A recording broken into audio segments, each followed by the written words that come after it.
Alors bonjour à tous, aujourd'hui troisième tutoriel sur Lego Digital Designer et ce sera un tutoriel un peu spécial puisque ce sera pour imprimer ces Lego sur une imprimante 3D. Donc pour l'instant on va recommencer avec le même modèle qu'on avait utilisé dans les deux premiers tutoriels, donc c'est la Willis Tower architecture. Là on est dans Lego Digital Designer et après on va l'exporter, ce modèle, on va l'exporter en LDR, LDRAW Files, donc qui pourrait être ouvert avec LDRAW. Donc c'est enregistré. On va aller alors le retrouver, le fichier ici, et donc on va l'ouvrir avec LDView sur Mac et sur Windows. Donc ici on a le modèle, et ici on va aller dans File et Export.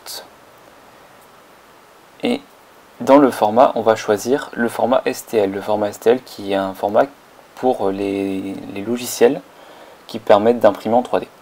Et donc on va aller dans Options et on va cocher soit cm soit mm selon l'unité que vous souhaitez utiliser pour calibrer votre machine imprimante 3D.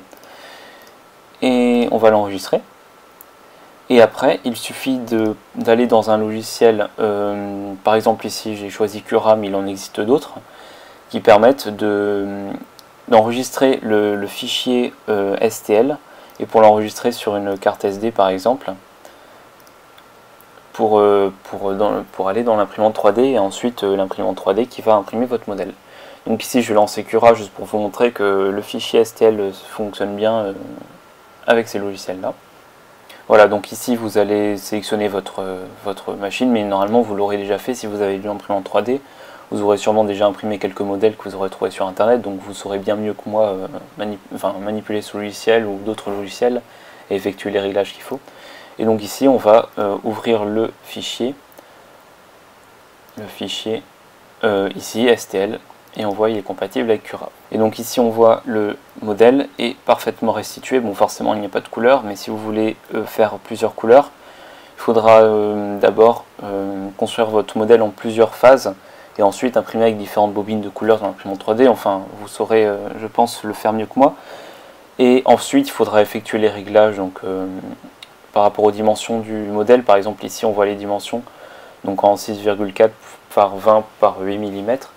Donc après vous pourrez bien sûr faire tous les réglages qui s'imposent sur votre logiciel pour ensuite le sauvegarder sur par exemple une carte SD ou directement le lancer sur une imprimante 3D.